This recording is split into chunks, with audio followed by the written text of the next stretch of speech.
Student board members, would you read the mission and vision statement and the meeting norms, please? The mission of Albany Unified School District is to provide excellent public education that empowers all to achieve their fullest potential as productive citizens. AUSD is committed to creating comprehensive learning opportunities in a safe, supportive, and collaborative environment, addressing the individual needs of each student. In order to do this, we have some meeting norms. 1, maintain a focus on what is best for our students. Show respect, never dismiss or devalue others. Be willing to compromise. Disagree when necessary, agreeably. Make a commitment to effective deliberation, each one listening with an open mind, while others are allowed to express their points of view. 6, participate by building on the thoughts of a fellow board member. Make a commitment to open communication and honesty, no surprises. Commit the time necessary to govern effectively. Be collaborative. Maintain confidentiality, which leads to the building of trust. And finally, look upon history as lessons learned. Focus on the present and the future. And the meeting norms? Oh, that was done. Thank you. That was it. There was no action taken in closed session. That brings us to approval of the agenda. Would the board like to have any change in the published agenda? If not, then can I get a motion to approve? Motion to approve the agenda. I second. All in favor? Aye. And that brings us to the consent calendar. Board, do you have any questions on the items in the consent calendar?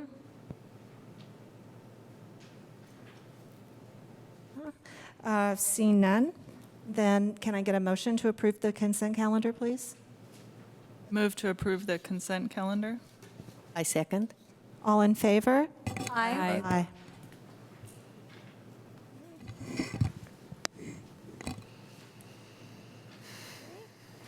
And that brings us to item 8, superintendent and board member reports. As it's the first day of school today, I'm looking forward to the superintendent's report. Go ahead, Dr. Wells. Oh, thank you, Madam President. Dr. Tutain, wow, today was just an amazing day, the first day of school. I had the good fortune to visit all the schools, starting off with Albany Middle School, serving as a traffic monitor, and watching all the wonderful kids and big smiles and teachers just ecstatic about coming to school. I had a chance to visit all of our elementaries today, our children's center, and our high school, and speak to teachers at all those schools and children's sites. And it was just a warm, fuzzy feeling to watch kids come ready to learn and teachers come ready to teach. And that's a very powerful combination. I want to go back to our day before. First day of school today, and that is the day we had our kickoff, known as Institute Day. And this day was a day that was full of spirit, and it was inclusive and collaborative. We have 2 of our teacher leaders who work with our assistant superintendent, Williams, on putting this wonderful day together. So I want to take my hat off to both Karen DeHart and Patty. I want to thank you for doing a wonderful job and working with the team of folks to make this vision a reality yesterday. So thank you both for that.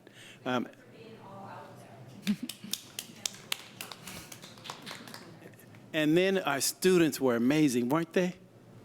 The choir came and sang. The dance troupe came and danced, and then we had our 2 student speakers, one who gave a dedication speech to the importance of being a teacher and how they change and touch lives, and then you had Audrey, who followed up with introducing the superintendent, making him feel special that day. So I thank you for that before I'm having a chance to bring the message. And so that's my report for now.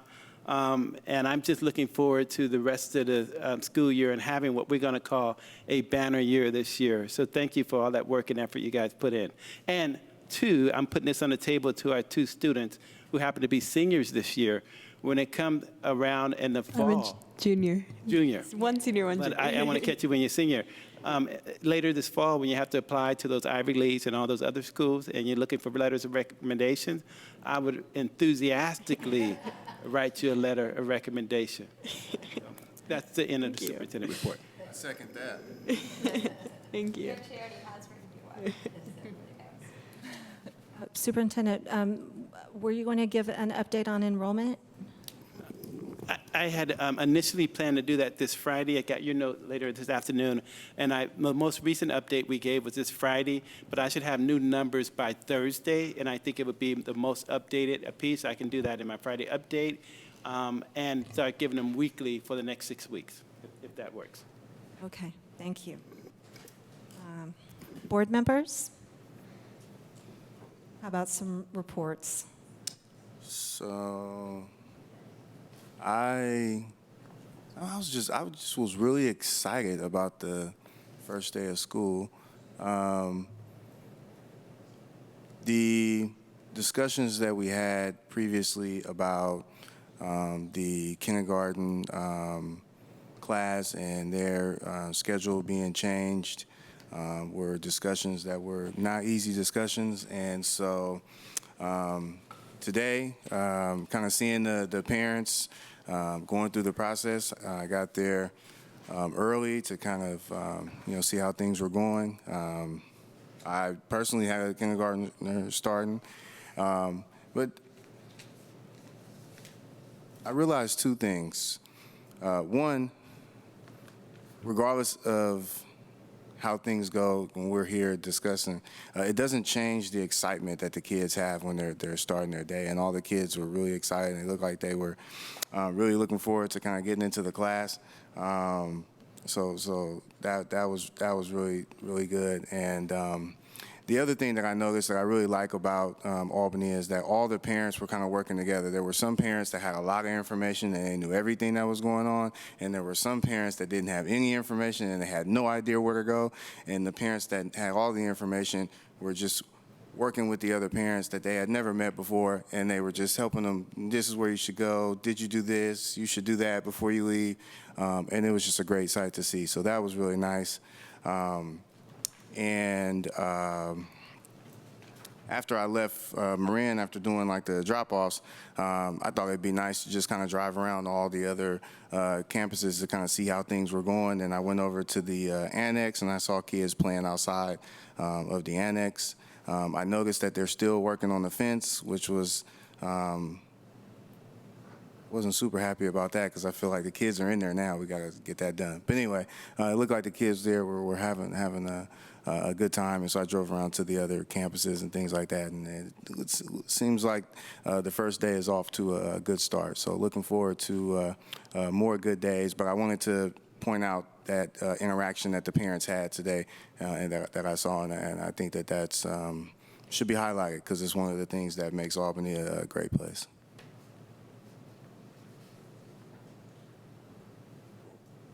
I'll just keep it quick. I just want to wish all of the students and the staff a very successful and happy school year. And thank you to everyone who does everything to educate our children. And I'm really looking forward to an excellent year. Thank you. I have three hopefully quick things. One, I was dropping my kid off at Ocean View, and it was really great to have a principal there, an assistant principal. Elizabeth Reimuller was there, and I know Terry is going to sort of house herself at the annex for the first month. But it occurred to me as I was standing there talking with Elizabeth how strange it would have been to be opening the school with no principal or no one in that capacity able to sort of help students navigate. So I appreciated that. It's a little weird having half the size of the school on that property.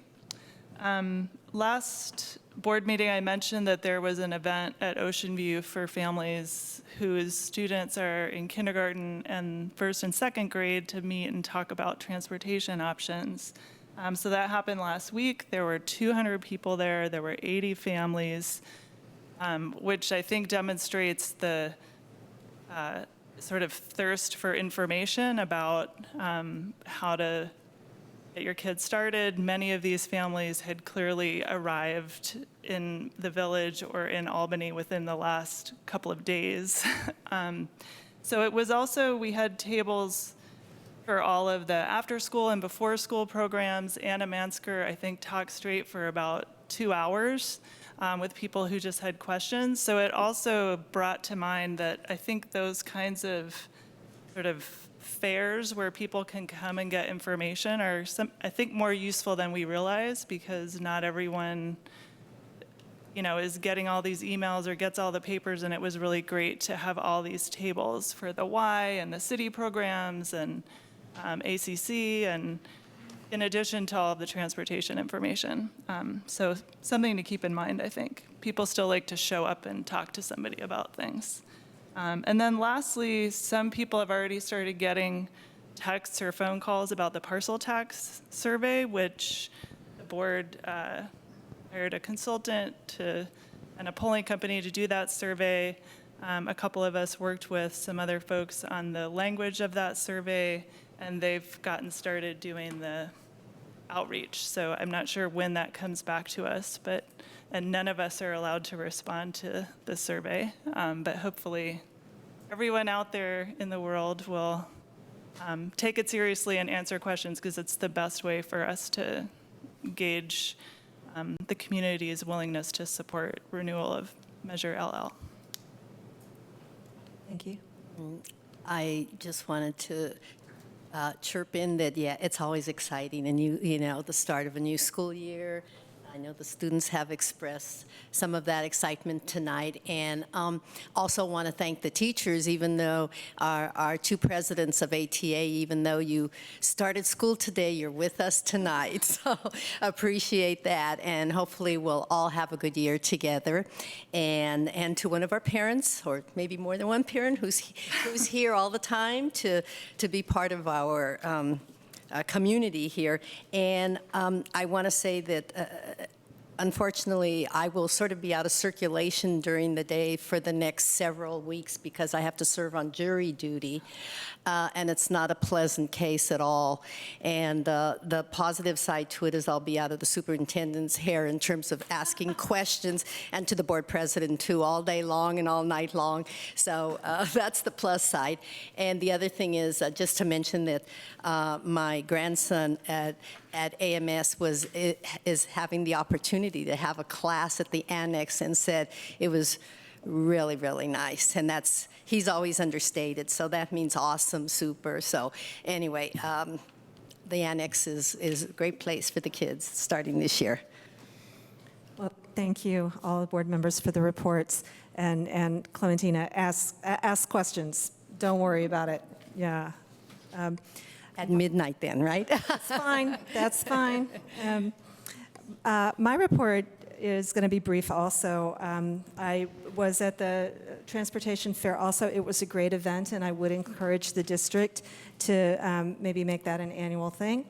I was at Institute Day yesterday and got to see all of our fabulous teachers and a lot of our other teaching staff, our CSEA members and some SEIU members is also all right there in the same place. And sometimes it's a little bit hard to remember at all of our different school sites that we're unified. And so all staff yesterday got this T-shirt, which I will model. I rarely do anything like this.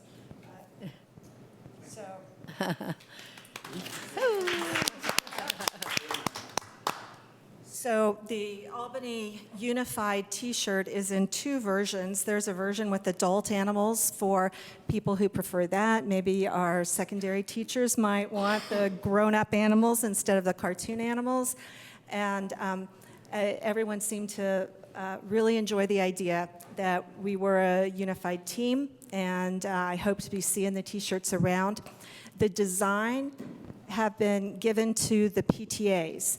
And the PTAs are interested in providing the option of buying these T-shirts for themselves as parents and for their kids as well, probably in their own school colors. And so that will be happening, in the next few weeks as well. So I think it's been a good start, and I look forward to the rest of the school year. Student board members, do you have a report? Yeah, we just have a quick one because it's the first day. Besides hearing only good things from my peers and people at the other sites, there's one announcement that at Albany Children's Center on September 3rd, the New Families Preschool Tour is at 9:30 a.m. And the next day on the 4th, the New Families TK Tour is at 9 a.m. So, yeah. Thank you. And then, obviously, school started today. I know that my sister talked about how much she enjoyed the annex. She was really excited. If she knows that I'm talking about her, hi, Sienna. She's probably incredibly embarrassed, but that's okay. But I know that she really, really enjoyed the annex and was really excited to be there and be able to be in a new building. I think it's now the new cool thing at the middle school, judging from what she said. So go education. And then the second thing that I wanted to say is taking the opportunity when we're not super packed with a lot of other things at this meeting. I was speaking with another student school board member, a peer of mine that I met through CASC, which is the California Association of Student Councils. And in her district, during student board member reports, she reports out issues the students are having, as well as like solutions that they would think of, that they have come up with, whether that's solutions that have come from the leadership of the school, whether that's solutions that have come from conversations that she's had with her friends. But she has said that it's been a really effective way to translate the ideas that the students have to the board, because obviously we are making a lot of decisions in the district, but my job is to give you guys the voice of the students, and so she said that that was really effective in her district, and I wanted to start doing it here. So I just wanted to make that announcement that that is something that I wanted to start doing this year. Thank you. We look forward to hearing the students' point of view and whatever issues they might want to bring to the board. That moves us to item 10, persons to address the board on matters not on the agenda. I would like to remind folks that the Albany Board of Education values all community input, but must reserve adequate time to take care of the necessary business of the district. Public comment is limited to 3 minutes for an individual or 5 minutes for a group. If many people want to speak, which doesn't appear to be the case tonight, the time might be reduced in order to hear more points of view. And if you provide any written statement to the board secretary, that will be included in the minutes of this meeting. When time runs short, you might want to jump to your conclusion. Would you like to introduce yourself, Mr. Castillo-McIntyre? Near Castillo McIntyre. I am the father of India McIntyre, a second grader in the special day program now at Cornell by way of Ocean View. I'd like to take an opportunity to welcome from one of the parents, Dr. Frank Wells, as our new superintendent. I apologize that I missed the first meeting last 2 weeks ago. Since school hadn't started yet, my kids were still going to swim class in the evening, so I had to come here late. But when I came, right as the board meeting ended, I ran into Trustee Clark at the door, and he looked like he had just been told that he won the lottery. I had never seen him smile so broadly and running so happily. So, good job. Thank you, by the way, for your letter to the community and staff, and for highlighting some of the achievements of the school district. One item that caught my attention was that you're interested in closing the achievement gap. And during the process of searching for a new superintendent, I remember a very brief conversation with Trustee Hinckley about the achievement gap that exists between the different elementary schools that is apparent as soon as students from the different elementary schools reach the middle school. And quote me or correct me if I'm misstating what you said, but apparently that achievement gap persists through the years. And one would think that if everyone is getting the same education, then that achievement gap would subside, say, at the end of middle school, and then everyone would be on an equal footing in high school. So I would like to request the board if they can share some data on those outcomes. And I would also like to volunteer if you need someone to analyze the data. That's one of the things that I do. I would be happy to analyze it. You just need to anonymize the data, and then I can see what we can find through all the items in as much data that you can share. So that if that is the case, that there is an achievement gap between the different elementary schools, that we can get at the root of it and possibly address it at one point. Thank you. Thank you. Am I allowed to make a clarification? Clarification is possible, but we cannot discuss an item, although you can give a clarification, and we can also move something to agendize it. Yeah, so I believe the district does not track what happens, what the different achievement outcomes are coming out of the elementary schools. It is something I would be interested to see if that's a direction that staff is able to go in terms of data. But as far as I know, the district has never analyzed or tried to analyze the differences. So hopefully I didn't say that I knew that, since it wouldn't be possible to know. But in terms of the continuation, once students go into the other schools, there is clearly an achievement gap between students at the different schools when they're there. I don't think I can say more than that. Thank you, Trustee Hinckley. And maybe we can get an update from our Assistant Superintendent about these issues at a future date. Thank you very much. And now we come to review and action items. 11-1, we have 2 job descriptions. The first is Aquatic Center Specialist. Dr. Wells, will you like to take this item? Yes, this item here is basically an update to the actual duties that our aquatic center specialist does.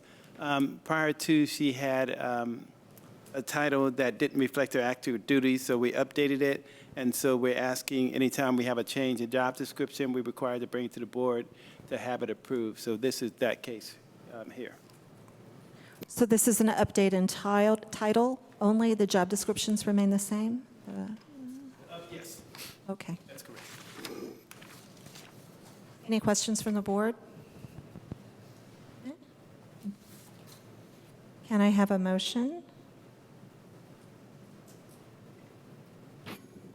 I move that we approve the job description for the Aquatic Center Specialist. Second. All in favor? Aye. Our second job description is Human Resources Technician 2. Yes, thank you for this. This position was impacted with the significant reduction in administrative staff at district office. We've had significant cuts, as we are all aware of, and it requires administrators to take on additional duties. And so the additional duties given to this position is now updated to reflect those duties, and that's what we're presenting to you tonight. Any questions on this, the Human Resources Technician 2 job description? I just have a question about the overall staffing picture. So if I understand correctly, the person who was in this position moved up to take a higher HR position when we didn't fill the HR director position. So that position was effectively moved to a lower classification, and then this is moving one up. So we're sort of meeting somewhere in the middle. Is that? That's a fair description. Okay. Yes, Perhaps not the best description, but. I concur. Okay. So this position is vacant. It was vacated by Marina. Yes, that's correct. May I have a motion to approve the job description for the Human Resources Technician 2? I move that we approve the job description for Human Resources Technician 2. Second. All in favor? Oh, is there? We haven't taken public comment.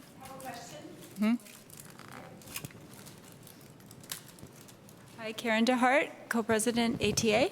Patty Fujiwara, co-president ATA. Respectfully, could we get a little bit of an explanation, maybe, of the costs and the potential savings here that seems to be outlined? And then anything you would like to comment on maybe, like, what happened between springtime in crisis and now when we are reinstating a lot of the cuts that had taken place. I know that there has been significant class enrollment or just general enrollment that might account for it, but could you give us any of the details? I can speak to this agenda item because you're here for this agenda item here. The other items, I'm not going to speak to tonight, but happy to speak with you regarding our biannual monthly meetings. But this item specifically, and I think you're probably well aware, or maybe not, that when we lost the director of human resources, we didn't lose all those duties that come with it. And so when we tried to save money doing this, we moved our tech up to assume those responsibilities, but without the job title, so hence come the savings. So as we're trying to fill the position that was vacated, it naturally changed because it took on additional duties. And so as we update our job description and try to respect all of our employees, we want our job description to reflect their true updated duties. And so that's the purpose around this updated job description. Maybe I misunderstood the question, or maybe if not, please repeat it.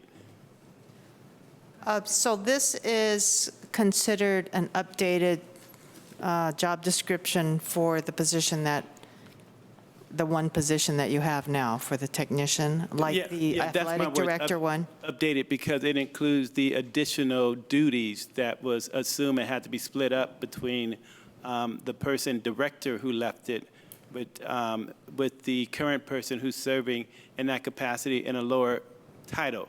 And so as we begin to redelineate the duties and try to make sense of the HR department, we updated this position to reflect additional duties. So this is not another position that you're hiring? Absolutely not. That's what was not clear to me. I like it when I have those crystal clear questions. Yes, no, it's not an additional position. Absolutely not. Okay. Now, I'm very sorry because now I'm confused. So is this a vacant position? Yes, it's vacant and vacated by our current head person in HR, Mrs. Gonzalez. And will this position be filled? We're hoping so. We're advertising, so we're hoping to fill it soon.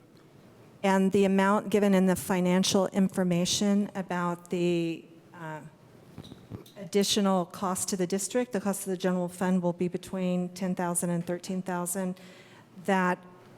That's not the salary of a full-time anything. No. And so what's being considered there is the savings from not filling the director position.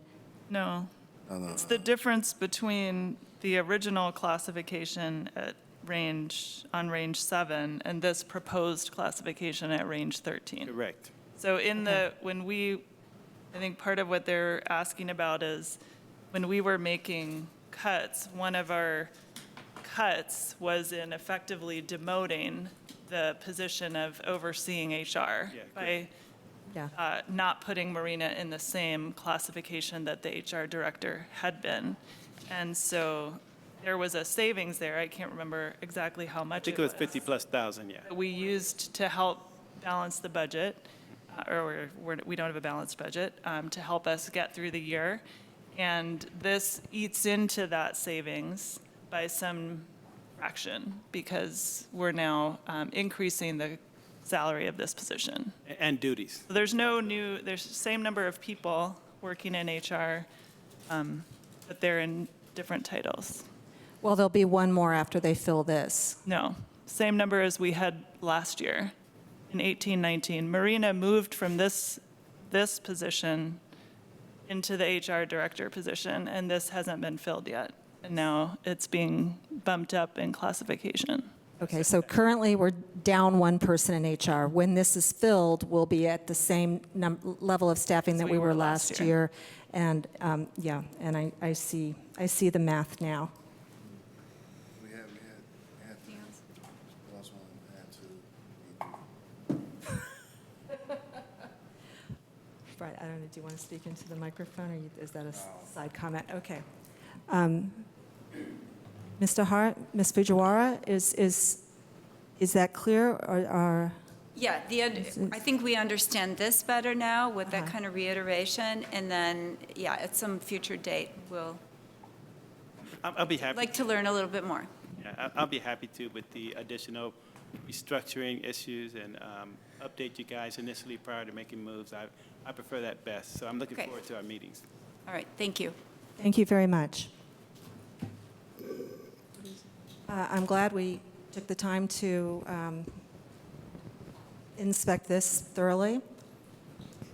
And now, would someone like to make a motion? It's on the table. We already voted. Yes. It was on the We didn't table. vote. We I all- didn't vote because I saw they We were coming up. didn't They wanted do a vote yet because we Okay, forgot. then we need to, motion was then to approve the job description for the Human Resources Technician 2. All in favor? Aye. Aye. And that brings us to item 11-3, Board Policy 3600, Consultants. This item is to review and approve revising Board Policy 3600 to authorize the superintendent to enter into consultant contract not to exceed $25,000. So our current board policy is all consultant contracts shall be brought to the board for approval. And this revision is necessary to address these time-sensitive matters in order to provide services on annual or continuous basis. Additionally, this revision will allow the district to perform tasks in a timely manner or cost-effective manner and reduce the need for annual contract preparations while improving accuracy, cycle time, and response time. This item is here this evening. Okay, well, I'll start the discussion of this item because one of the things that you just mentioned was something I had a question about. In the backup, it says this reduces the need for annual contract preparation, and I don't see how that would affect it. Can you explain what you might mean by that? Sure. So some of the items will be, we have a lot of maintenance repairs items with Marina Mechanical. That's one of the contractors we use. So we will have to bring that to the board every time we have a contract with them, or sometimes we have a certain regular maintenance items. But let's say our HVAC system is not working in high school or middle school. We need them to come for a big job, and they request for another contract. So then it takes some time for us to even negotiate the contract with them because sometimes we call another companies to get the best price. And once we do that, it takes about a few days or sometimes a week because there is also the response time. The vendors have to get back to us for maybe like 2-3 days. And then later on, when we have all the information, now we got to prep for the board meetings, write up the backups and explain. And that takes another maybe a week or two. And we just don't get a lot of maintenance items on time. So that could be. In addition to that, I'd like to add the legislators' rationale behind this is for us to cut through bureaucracy and to be able to move more expediently and efficiently around time-sensitive issues, and this is consistent with our neighbors' practices as well. So this is the issue around efficiency, so that things that we need to provide services quickly would afford us to do that. And I think in addition to that, those items come back to the board retroactively under consent. And so we are requesting for this to be considered and approved so that we as a district can move quickly around issues that need to be addressed more efficiently. Board, who would like to start questions? Yeah, so since I've been on the board, there's been plenty of times where we have approved contracts after the work's already been done for emergencies, so I don't understand the wording as far as being able to do it in a timely manner. There's been plenty of times where we've done work and it's come to us after. And as far as saving work or whatever, I mean, regardless of how the contract gets approved, staff still has to do the contract. So those are a couple questions I have now. Thank you, Trustee Clark. When the contract comes to the board after the fact, that's not the proper and most ideal way of doing it. But if that's an established practice that the board's okay with, that means we can go on and do that and move expeditiously with the okay of having it after the fact. And we want it to be more proper to have the authority to do that. But if this board is okay with us go ahead and doing things and then getting your approval after the fact, it can also be problematic. What if we enter in a contract and you guys decide not to do it and say no after we already committed to the services? Then it could become problematic. So I just want to give you that in full disclosure. But if you're saying that that would be okay because we already have that kind of practice, it's essentially the same. And I concur with you in that case. I have a question. If it's been the practice that the work is completed and then we approve it, this is to make it so that it can be approved without it coming to the board. Am I Up to $25,000. up to $25,000? But it would be legally coming to the board as a ratification. It sounds like the same thing. If the work is completed, we can't not pay the person if they already completed the work. So then we're just gonna approve it. If up to $25,000, the superintendent approves it and then it comes to the board, or it doesn't come to the board at all, that feels like the same thing. So It is. It's the big delineation here is the proper way and an improper way. What we are just describing is that the way we've been doing it is improper. But what I'm hearing is, although it's improper, it's okay. And what I'm saying is we want to do it properly. Actually, in my experience on the board, the times that we've ratified a contract have been either when there's been a true emergency at a site, like a tree limb hit an electrical box at ACC, and the work really had to be done immediately. There was fire hazard. And secondly, for special education placements where a child needed a service immediately, and so the service was provided and then the contract was brought to the board. I think our general practice has been very proper and very thorough. As a matter of fact, this board has a history of approving every new contract that the district enters into. I think that many other districts do not have that degree of scrutiny. I think that our community has entrusted us with this duty, this fiduciary duty to inspect the contracts that the district is entering into. And although I do see some of these very small contracts as being I think it's maybe unnecessarily onerous to the district to have to wait for a board meeting to approve a $1,600 contract with a parent. But I think that the board needs to consider, what our level of oversight should be. I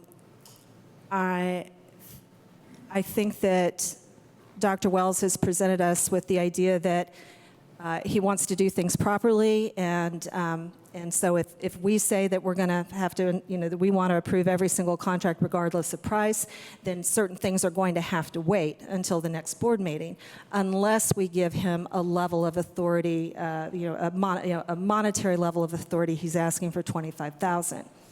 I would think that the voters in Albany might have their point of view also and what they want the school board to look at.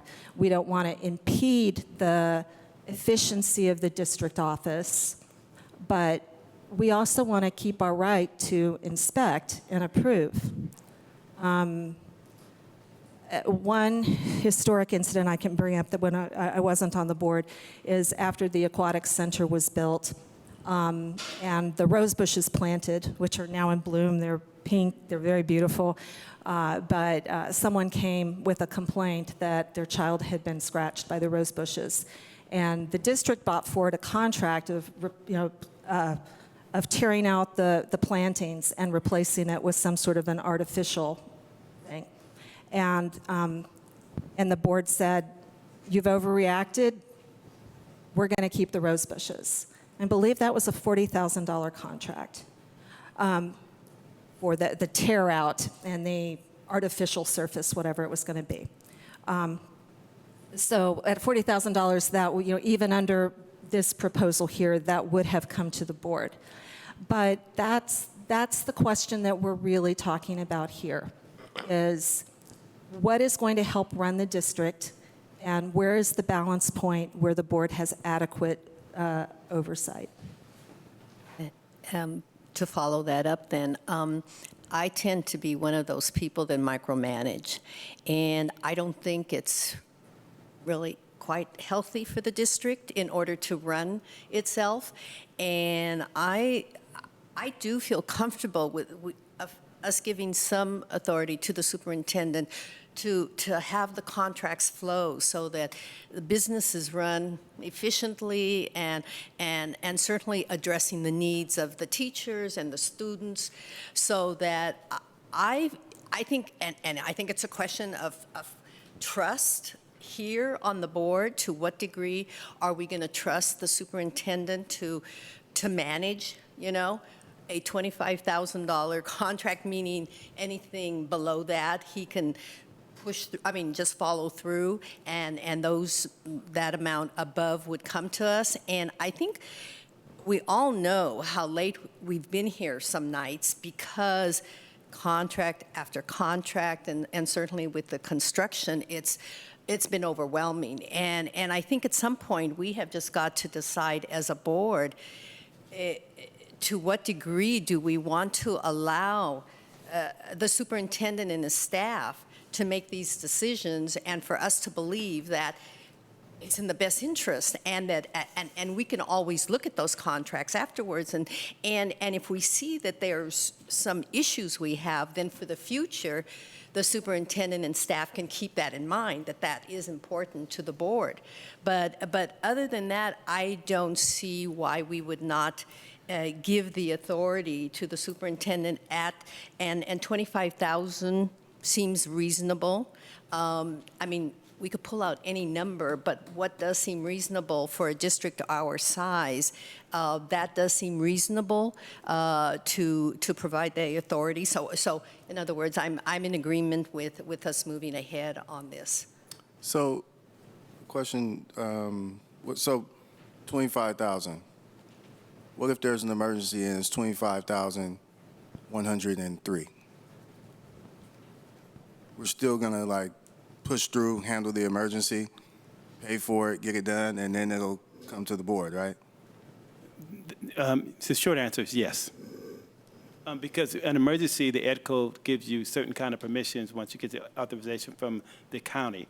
Those rules are very different because it's an emergency as determined by a situation. That protocol would be very different.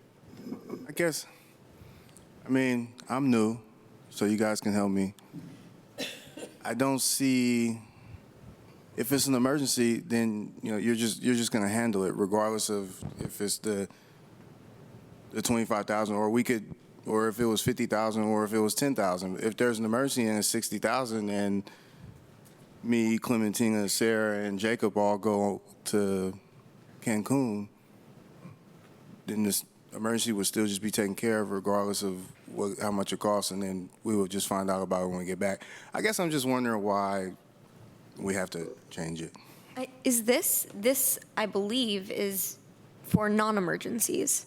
So this is the policies that we would have in place when we're not having an emergency. So if it's 25,000 or less, then we would abide by this. And if it's 25,000 or more, it would come to the board. But that's in the case of non-emergencies. And then when we, That's the kicker. yeah, so then when we are having an emergency, it doesn't have to come to the board because obviously that would just take way too much time. We wouldn't be able to address it in time. So this is a change in our standard operating procedure. I'd like to ask members Hinckley or Clark if you'd like to. Well, I have more to say. Join in. You didn't speak. I guess this may be obvious, but if you chose to bring a small contract to the board, you still could, right? If you wanted to be more transparent, or if you had, this doesn't preclude you from putting something like a small contract on the agenda if you felt like this is something I really want the public and the board to hear immediately, right? What I think I'm hearing, Dr. Hinckley, is that it would be prudent for us to bring all contracts to the board, eventually in the form of ratification, so that there's transparency. And I think that would be a good standard operation practice so that there is always transparency. In the initial proposal, that was not part of it, but I think it needs to be part of it because we want to be transparent with our community and, more importantly, our board, so that you get to see the contract, but in the form of ratifications. Hence, we'll make it very proper and transparent. Right. I guess I agree with Clementina. I think there's a way in which the superintendent needs to have some authority, and we need to, I think, create more space in the board meetings to discuss substantive issues instead of continually reviewing $4,000 contracts. But I also want you to continue to have the option to bring something to the board if you do feel like, even though it's a small amount, you want feedback. For example, we've had contracts that are perhaps below the dollar threshold, but for bringing in a new company or organization, for example, to do some education around tolerance or some of the things that came out of ACT. And some of those ended up being somewhat controversial, not because of the dollar amount, but because of the choice of vendor, for example. So I guess partly maybe this is a suggestion for you, which is that I don't think this removes the responsibility for you to be cognizant of what things may be something the board should take up in a meeting, not because of the dollar amount, but because of the substance of the work. And I don't know that that applies to the vast majority of the small contracts that we discuss, but I would feel comfortable if I, knew that you would still do that. Well, it would be very prudent of us and my team to do that and very responsible. Yeah. And so we would be committed to bringing anything that might be remotely close to controversial in our professional opinion. Great. You want to go, Jacob? Yeah, I have a lot here, but I'll go ahead and skip most of it. Just a couple things. Ever since I got on the board, even through the California School Board Association training, I've heard over and over that we're not supposed to micromanage, and I get that. But also I was told that we're also the oversight body. So if we're going to have stuff that doesn't even come across us, I think that takes part of the overall role, or one of the roles that we have. And also, underneath at the bottom of it, where it says strategic goals addressed, if you could scroll down a little bit, Julie, please. It says objective 3, communicate and lead together. Goal, all stakeholders will collaborate and communicate about decisions that guide the sites in the district. If we approve this, stakeholders don't have a voice. They don't get to come up here and express their approval or disapproval of anything that's coming up.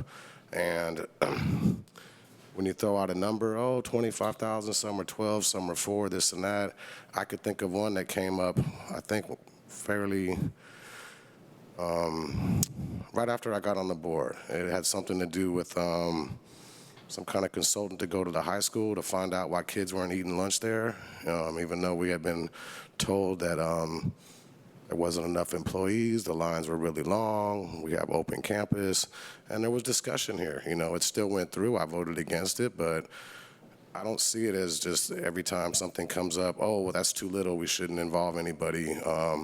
Everybody has a right to come up and speak about what they feel about something, so no disrespect at all. It's not a trusting issue. I notice sometimes if I go against something, it's, oh, Jacob is this and that, he doesn't trust us, he wants to do this. You know, no, I want the stakeholders to be involved, and this is exactly what it says. I can speak for myself, but I'm pretty sure everybody up here at some time on the campaign trail or whatever, they talked about transparency. Just voting stuff through is not how I think business should be done. So that's my take. I'd like to respond to that. So I did some work on the weekend looking over the past 3 years of contracts in the district that have come to the board. I did not include any contracts that were on our consent calendar, only the ones that needed board approval. And I counted 83 total contracts in the past 3 school years. And 31 of those were under $15,000. So the board would be significantly reducing the number of small contracts that we were examining if we were to not to give the authority to go ahead and approve, have the superintendent approve things 15,000 and under. That would be a very significant change in the number of contracts coming onto the board agenda. I spoke previously and I said I do think that the community expects us to have an oversight role. I also think that, you know, we're expecting to have a long relationship with Dr. Frank Wells, and so this isn't, you know, a one and only kind of opportunity. You know, if the board is comfortable, we can give away, you know, some of our contract authority and see how that goes, especially if Dr. Wells is bringing things back for ratification and transparency. We can get a feel over time about whether this is making things run more smoothly, or really if there were contracts that we thought would have generated community discussion and input that are just going through and coming to us for ratification. And also I will mention, because I do think that this has a lot to do with our job as a board and our community, that this meeting wasn't noticed in the way that we noticed things in the past. So there was not an email sent out to the entire community, to everyone on the list who normally gets, you know, our next meeting is blah, the agenda is posted, here's the link. And so I think that approving as big a change as going from we approve all new contracts regardless of their amount to we don't even see things under $25,000 is a big change for a meeting where the public might have had some opinions and might have shown up. This item is on review and action. Anything can be moved to a later agenda. You know, just because it's on review and action, it doesn't mean that we have to make this decision tonight. But I would just ask the board to be cognizant of all of the different stakeholders that might be interested in this topic. One thing I was thinking about, when the decision is made, whether the superintendent makes a decision or the board votes on certain things, we're still held accountable for the result of what happens. And so if we were to do this and things just start to, we're still going to be held accountable for the things that happen, and we're going to be held accountable for the things that happen, even things that we're not actually seeing before they go through. I'm not saying that I mean, it's not really a trust thing for me. It's just like today, 6 people came up to me today and asked me different questions about different decisions that we made. I'm assuming that those same people were going to, and other new people are going to come and ask more questions. The only difference is today when people ask me questions, I was able to give clear answers because I was involved in the decision-making process.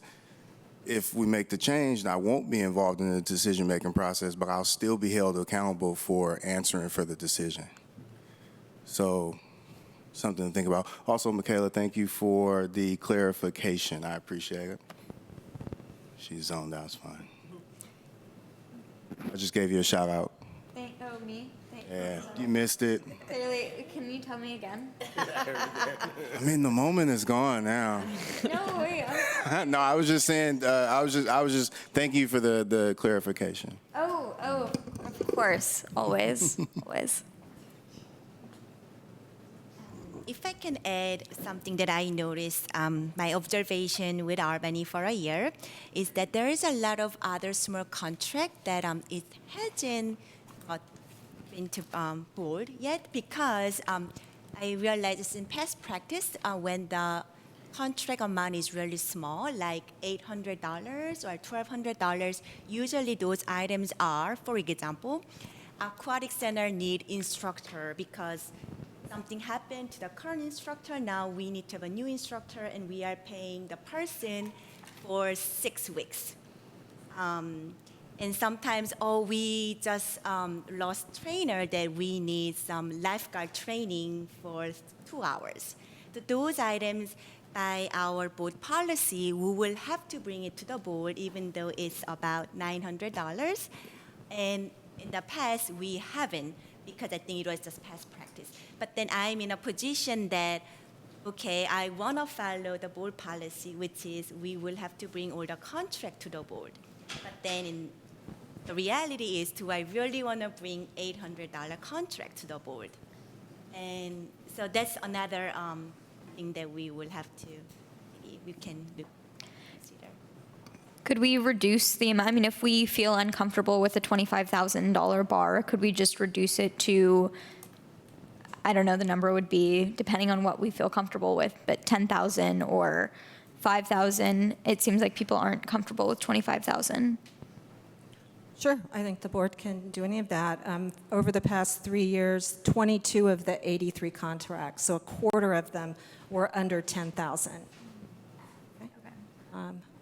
Just a point of clarification, as the CBO just suggested, and it's kind of a somewhat of an embarrassing one, but it's transparency. Since we speak in transparency, we may have as much as 5 times as many contracts as noted here that has never come to the board because folks in the past just didn't do it because they felt like it would have been ruinous in terms of things that needed to be addressed immediately. So as we start now finding out how we make adjustments and be very transparent and even more proper, we're discovering that it won't be the number that's quoted tonight, that it might be as high as 5 or 6 times as many because of what our CBO is discovering now in terms of our past practices.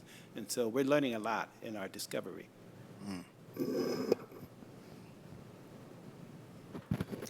It seems, I mean, we are trying to see if we want to change something that we already do as normal procedure.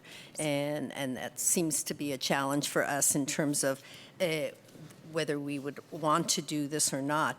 And I heard people talk about how the community gets involved. Well, I've seen the community, since I've been on the board, get involved in just some very specific issues. And once again, it's not about the micromanaging part. It's about issues that impact on their kids, boom, you know.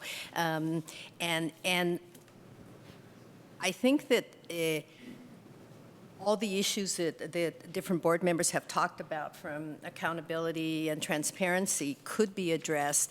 But maybe we need the time to reflect more on this, because it seems that everybody's feeling real concerned about this. And so maybe if we come back to it at a next meeting, it gives an opportunity for the community to become more aware of it, either, well, primarily, hopefully, that they will see it as either by watching tonight or in the next agenda, where they can know that this is an issue and they can come and address the board if they would like to on this, so that we get maybe more. And once again, I'm always good for surveys, but I think we're a little overwhelmed right now, and it's the beginning of the school year, and maybe we don't want to go in that direction. But just let's be as transparent as we can and just open it up for to continue the discussion for our next meeting, and hopefully make a decision at that time, given that we all have an opportunity to reflect on this, get more feedback, et cetera, et cetera. I think I'm hearing in there a motion to table. Yes. Okay. That would, I believe, need to get a second. If there's other comments, further discussion. Can I add a direction to staff as part of the tabling? So I'll second the motion to table. I'd like to ask that when this is brought back on the agenda, that we have the kind of data that Kim started pulling together, so that if there is a member of the public who's interested in knowing this long history, that they can understand the volume of contracts that we're talking about and the type of contracts that the board is spending time reviewing.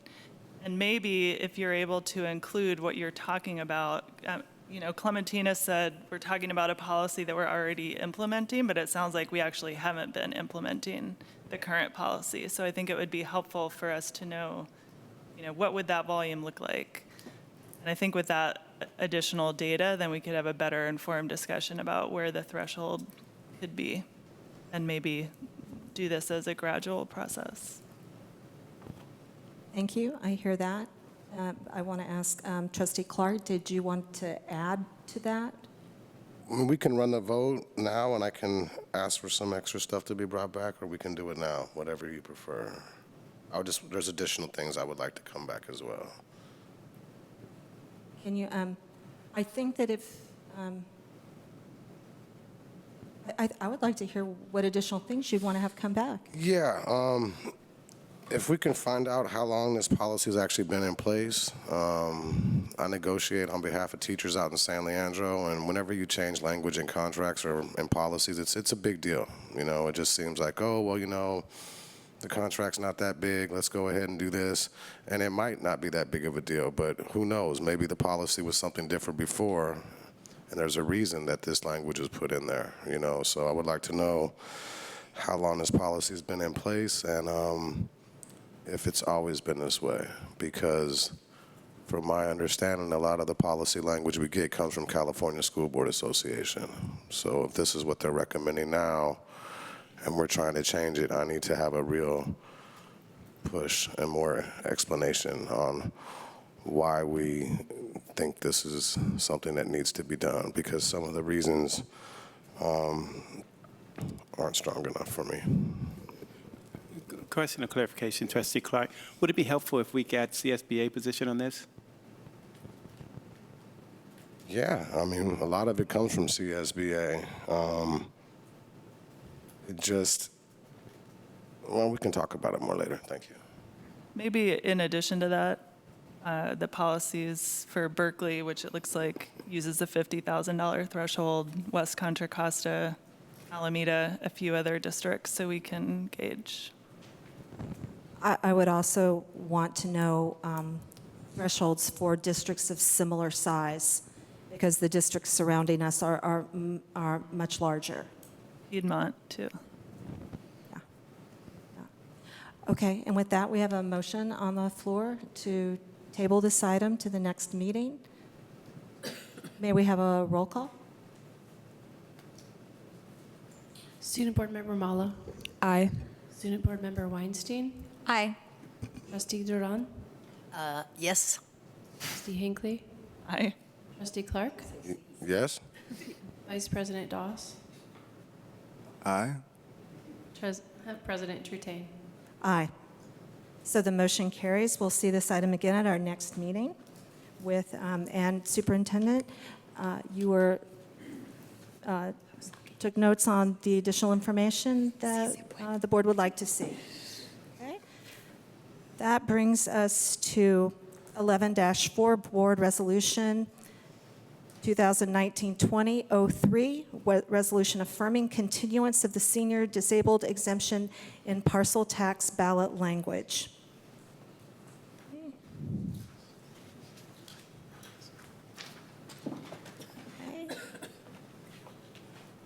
And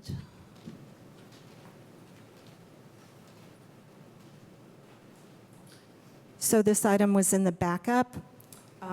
Our current parcel tax LL has an exemption for seniored and disabled.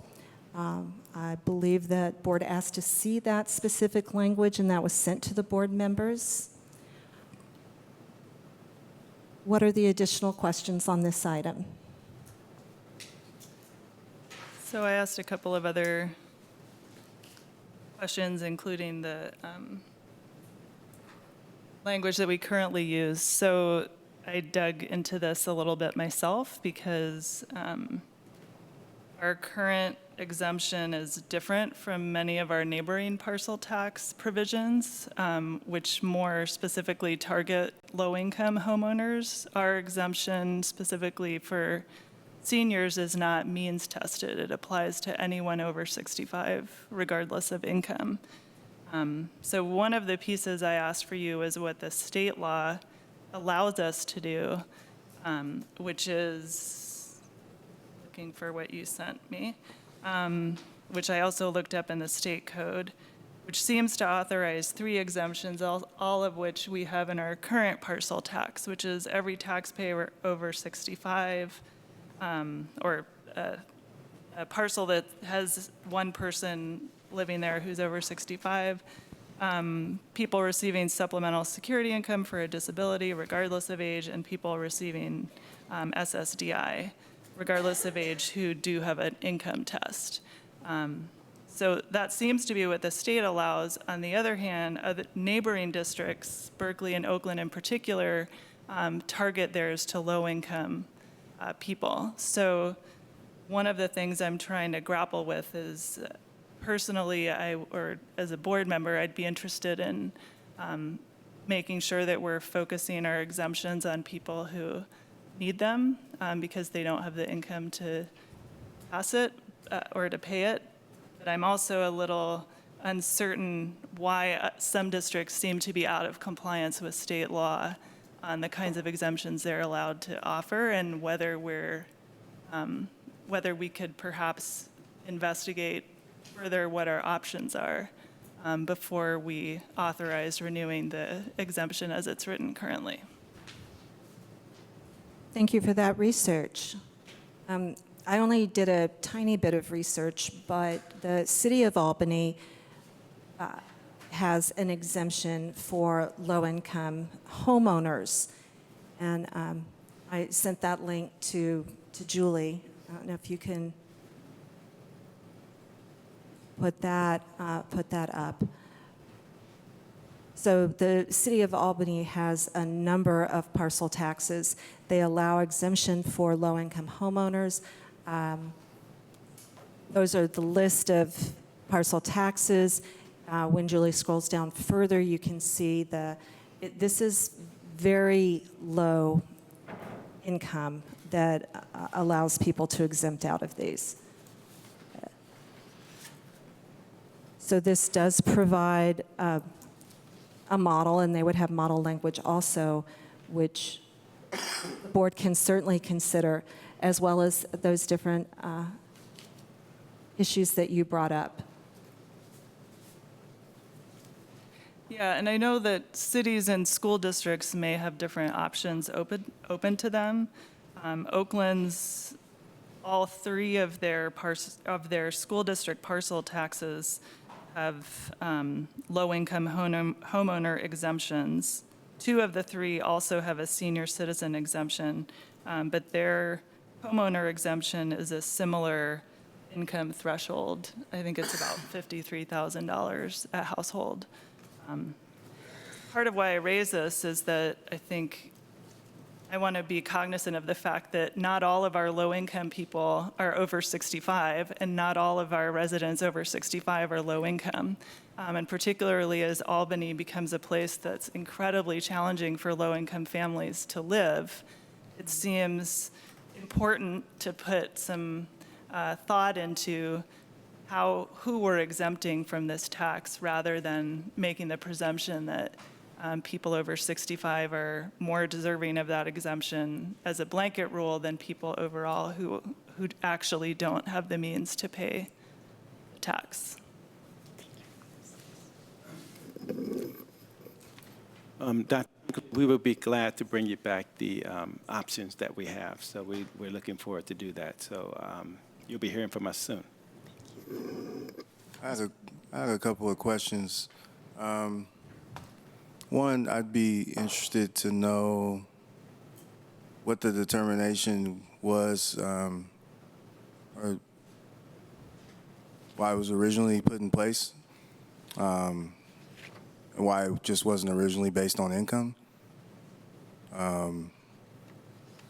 If you live in the city and there's a tax and you can afford to pay it, then you should pay it. If you can't afford to pay it, then you shouldn't be forced to pay it. It seems pretty simple. So I guess I would just be curious as to who determined that if you are old and rich, you still don't have to pay it, and like kind of how we came to that. And I'm not saying, I guess, I don't know. It just seems like it should be based on income, but I'm wondering why. Maybe there's a reason that I'm not aware of as to why that wasn't the factor originally. So that's my question. Maybe we could figure that out. Secondly, the household maximum annual income, I'm not sure, are those so those are the HUD numbers. So those are based on, those aren't based on, do they change based on the city? Because That's the City of Albany's guideline. so They adopted the HUD guidelines, which do vary by geography, but not by city. They vary by region, essentially. and so that's why That wouldn't be the same in Kansas, but it would be much lower. It obviously still doesn't approach what it takes to actually live here. yeah, I mean, that's kind of what I'm getting at. Like, did they just put those numbers up there for fun? Because they don't really apply. Again, it just seems like it should just be income-based, but I would like more information before we make a determination. But If I could just mention, there's a slippery slope there, Brian. And as a person over 65, I can tell you that the senior discounts, they do not ask seniors whether they're going to a museum or a swimming pool or a movie house, what their income is. In other words, it's just based on the fact that those of us who have been around on this earth for a little bit of a time, maybe and I've never seen it as earning it or anything, but the fact that the society kind of looks on seniors as maybe providing them regardless of income. So, because no, that's a good clarification. I mean, that's kind of what I was asking. Like, is there like a different reason? So kind of like like an appreciation for, like respecting our elders. I mean, that makes sense. I do think it should be income-based, but I think it's nice that if you have like a restaurant or something that's in place, that if a person comes in and your business can afford to give everybody that's over 65 free breakfast or free lunch, and your business can afford it and it doesn't affect your business, doesn't make your business run in the red, you should 100% do that. But because the school district needs money and the kids need money, it seems like it's a different thing. Like business, if the business, I think Denny's offers a discount for seniors, but they offer the discount because Denny's is making a lot of money. They have a lot of locations. They have 120,000 plus employees, so they can afford to do it, so they do it. But the school district right now can't really afford to do it. well, you also have to apply for this exemption, so that all seniors don't necessarily apply for the exemption. So some people might just be like, oh, I can afford it, so I'm not going to exactly. apply. Are there comments from the community on this issue?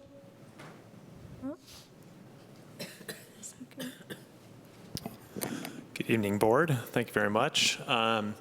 And thanks to Trustee Hinckley, we had a little dialogue earlier today by email to let me know this was going to be on the agenda. I've been sort of analyzing and researching Albany's tax structure, both for the school district and for the city, for about 10 years. And our tax structure is completely upside down. So low-income households pay a higher percentage of income than non-low-income households, which just seems wrong to me. The school district is actually far worse than the city because it has far more bonding, and bonding by state law, nobody can be exempt from paying the bonds. And so low-income households pay 2, 3, 4 times the percent of their income in taxes to the school district than do the median of non-low-income households.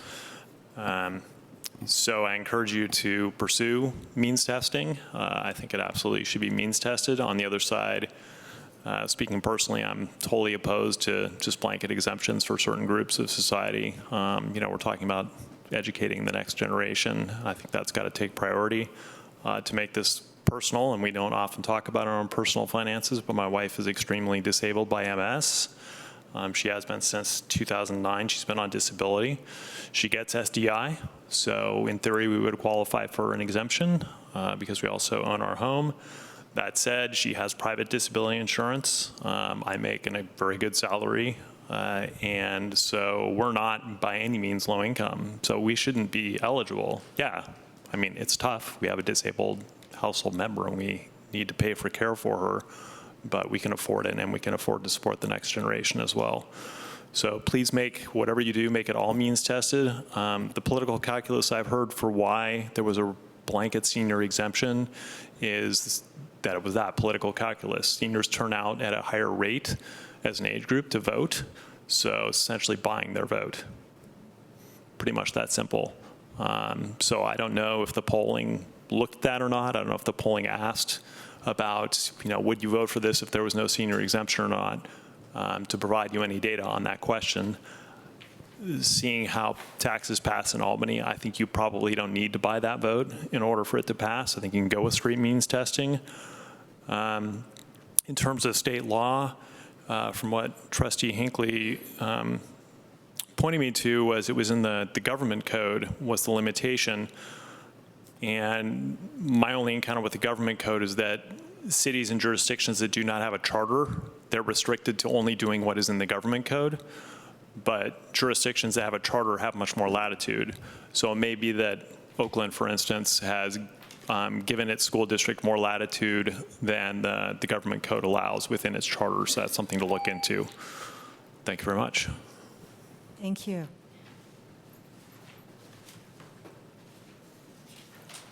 Hello. I was actually kind of answered my question, but I was just going to say that I assumed that the language was put in there as a way to ensure that it passed. My experience with working to try to get LL passed was that the majority of the opposition did come from this sort of people who self-identified as senior citizens who, so I always thought that was why that language was in there, but I think that would be interesting to find out, so. Thank you, Ms. Heffiker. Board, what shall we do with this item? How would we want to give some direction about how we would like to see this come back? Do you want to say anything? I guess I would move to table it and bring it back soon, because I think we need we need some clarity on this before we, I think, go much. I don't remember about when the parcel tax language would actually come before the board, but we would need to talk about this again before then. I think it's worth getting a legal opinion about what our options are, and maybe also some data on how many people are actually claiming the exemption now. And yeah, some more examples. I can send some, but some additional examples with legal, with actual language from parcel taxes, both at the city of Albany, but also other school districts around us, and how they've built in and combined exemptions for different groups, in addition to means testing. Trustee Hinckley, the only thing that I would emphasize, I think you said it, is that the examples that you've already found, if you could please pass those on to the district to help them along in this work, that would be very helpful. Do I hear a second for Trustee Hinckley's motion? I second. Okay. All in favor? Aye. Aye. Aye.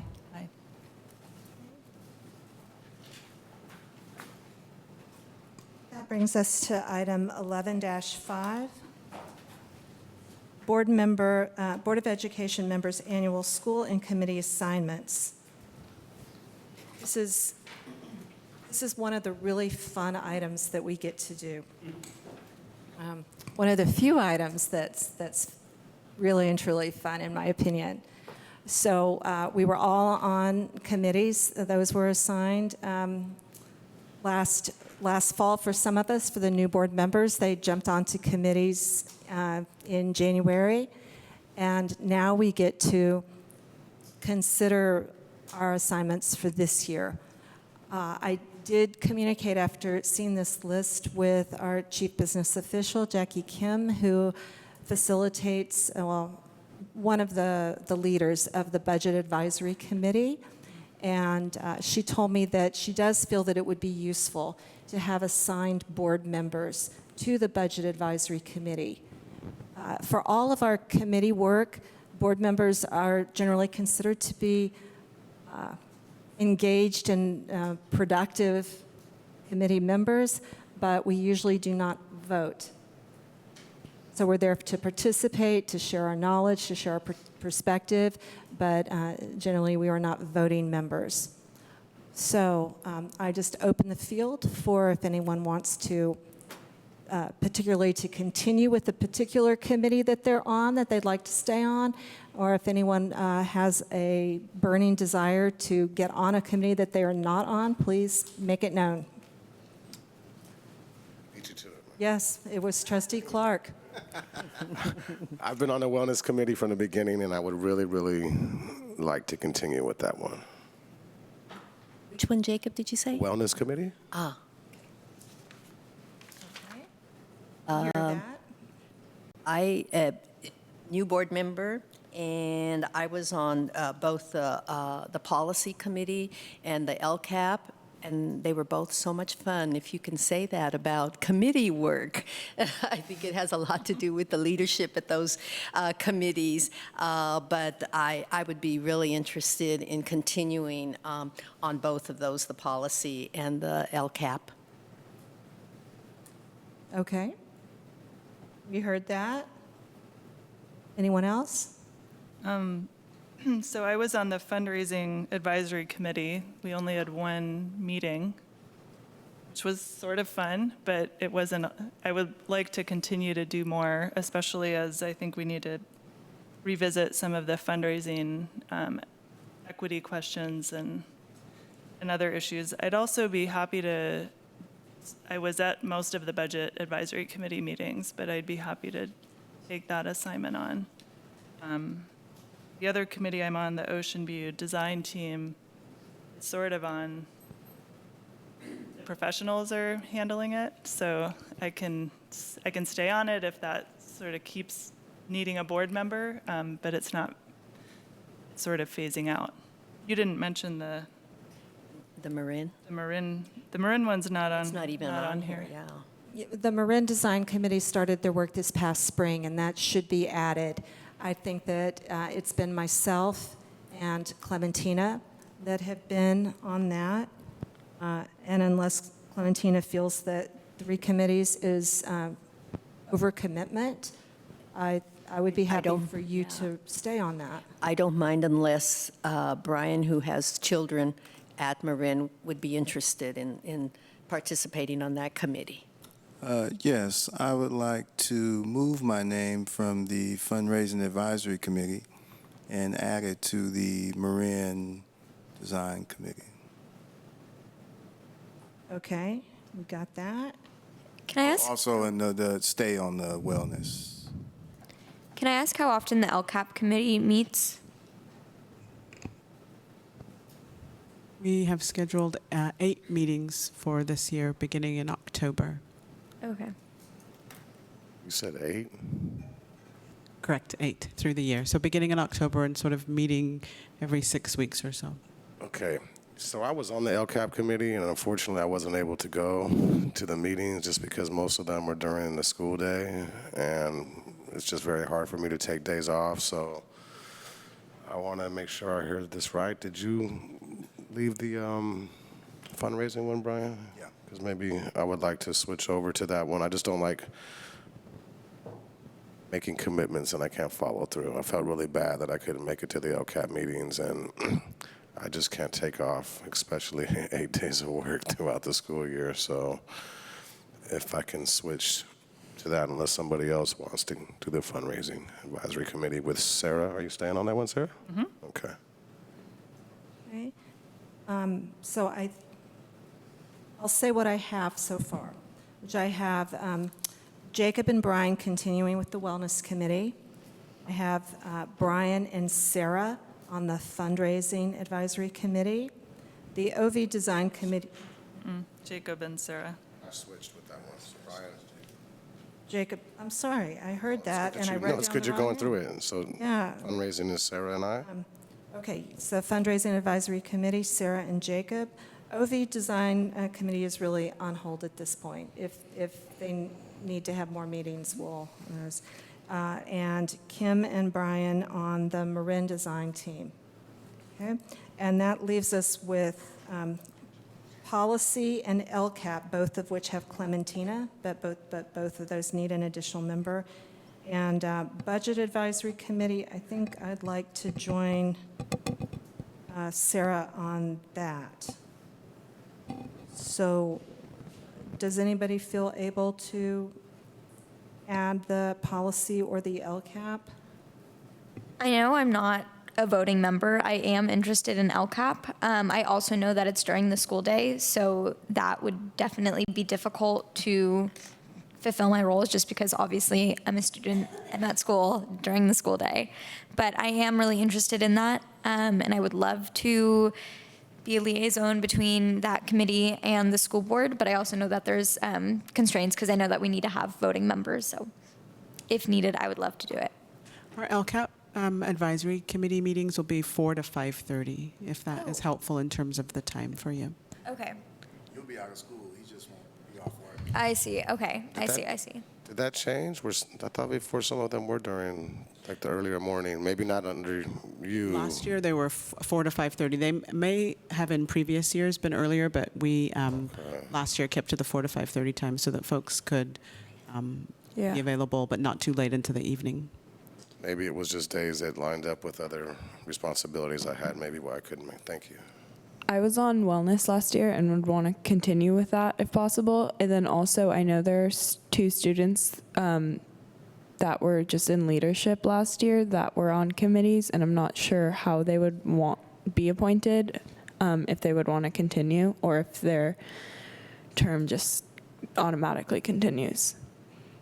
Yeah, you know, I think that the more high school students that we have interested in the Wellness Committee, the better, you know, because sometimes it's hard given your study schedule for a student member to be at a meeting. And so to guarantee that we have several students at each meeting, I maybe think that representation should be expanded. Yeah. Do the I would members agree. agree? I would agree. They really know what's going on, and the ones who spoke up had some really wonderful ideas. So I would definitely second that. I also mean the other committees that students were on. Well, the Budget Advisory Committee appointment was for more than a year. So that student. And then LCAP too. Okay. Okay.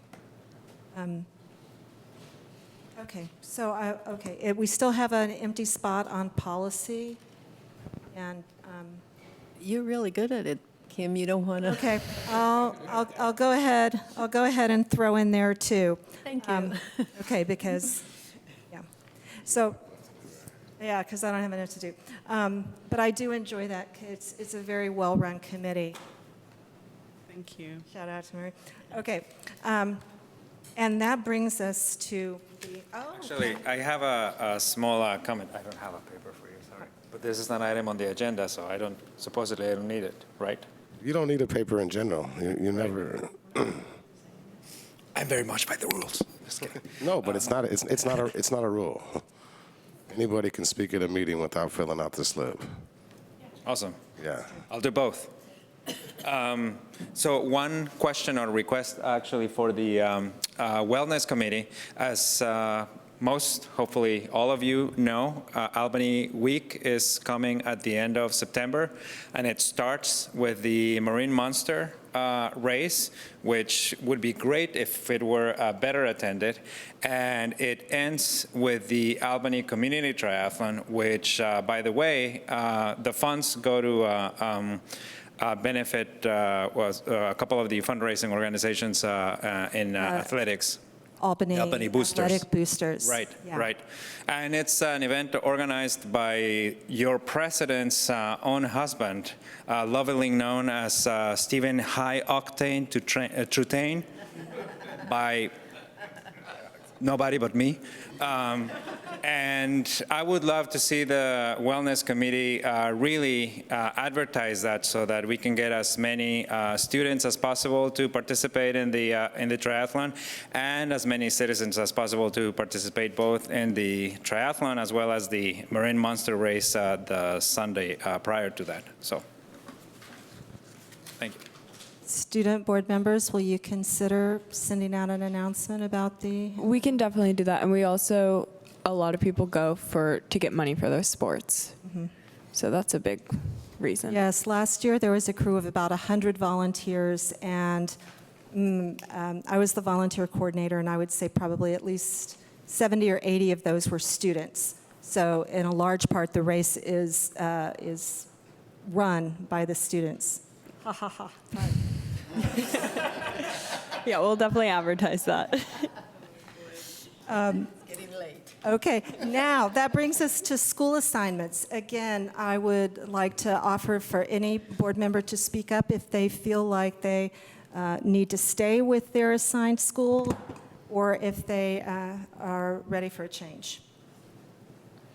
Trustee Clark. I would like to stay with my assigned and my actual school, Ocean View, if possible. Yeah, I think there's a lot of value there because Ocean View is in transition right now and in temporary housing, and having someone who has a lot of contacts and knows the school community, I see that as adding a lot of richness to that liaison position.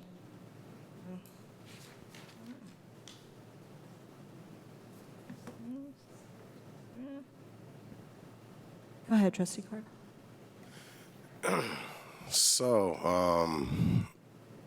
I would really like to do Albany High School in McGregor. It was one of my goals while I was on the board to be at all of these sites, and so far I have. Marin, I wasn't there as long as I'd like because Mr. Doss came on and asked if we would switch, and I had no problem, but as of now, I have been at all of the sites except for the high school in McGregor, and I would like to be at all the sites while I'm on the board. Okay.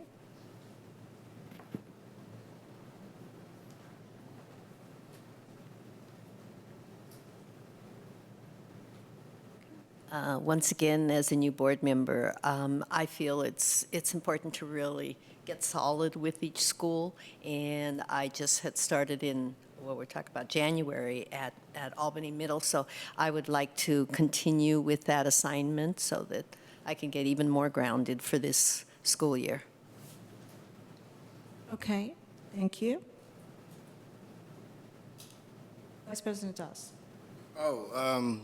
Both my kids are still at Marin. I think I have a pretty good relationship there with the teachers and the staff, so I would like to stay there if possible. I have never been the liaison for Cornell and look forward to the chance of being there more often this year. So I can take the Cornell. Are you sure? Because it seems like these three wanted to keep their positions, so it's also ACC as well. It would be, if we're at, well, it doesn't mean that you have to take ACC and Cornell. Let me rephrase that. But I had two of them this year. It doesn't mean I can't do two next year. I'd be happy to take ACC and have two, because my committee load is not that heavy. Okay, Sarah will wanna do take Cornell? ACC, and I'll take Cornell. And then I'll have the high school McGregor. Correct. Thank you. Okay. That's wonderful. And that brings us to our last item, the review and discussion. 12-1, Academic Calendar Task Force Update. Good evening, Superintendent Wells, Board President Trutain. This is maybe more of a staff report than it is a review and discussion at this point. At the June 11th board meeting last year, when the governing board approved the academic calendar for the 2020-2021 school year, the board gave direction to staff to establish a more comprehensive input process that would precede the documented process that is in place for negotiating the calendar between the district and ATA. So the purpose of this task force is not to preclude that process, but to come as a step before to gather input. So I want to make sure that that's really clear from the front end. So Human Resources Department and I have been are partnering in this endeavor, and Ms. Gonzalez is busy hiring teachers for the beginning of the school year, so I am here presenting just this update this evening. So what we have for you sort of just is the skeleton of a plan that we'd like to share with the board and with the community. You'll see in the details there that there is information regarding membership on this input team. And also you'll see that we had tentatively, Ms. Gonzalez and I tentatively identified some dates. Of course, now we realize that we were very ambitious with identifying Tuesday, September the 3rd as the first date for a committee meeting, because that is on Tuesday. And I believe Ms. Gonzalez is still recruiting members. So that date will likely be pushed back, but we do think that we can accomplish the work of the committee in about 4 meetings, and if we need more, we can add them at a later time. I think having fewer meetings rather than more meetings allows us to be focused and get the input that we need to then provide to the district, that the board can provide direction to staff. Some of the topics that we anticipate might need to be discussed include, there have been many surveys that have been implemented sort of in the past few months around this topic. And most recently, as part of the data confirmation process, we also sent out an academic calendar survey. I can tell you this evening that so far there have been 1,662 responses to said survey. And if you would like, I can give you a couple of sort of highlights in terms of response, just a couple. Question number 1 says, I would support starting school 1 to 2 weeks earlier in August and ending 1 to 2 weeks earlier, end of May or early June. Strongly agree, 25.5%, agree, 26.9%, neutral, 25.2%, disagree, 10%, strongly disagree, 12.1%. I'll give you another one. I would like to align the start and ending dates of school with no opinion got the most votes with 57.7%. So I think I'll give you a final one, and then I'll tell you what I think about that. Here's one. Thanksgiving break often sort of brings up a lot of conversation. The whole week. I won't ask you to take bets on this. Keep a partial week off at Thanksgiving, Wednesday through Friday, 57.9%. Get a full week off at Thanksgiving, 42.1%.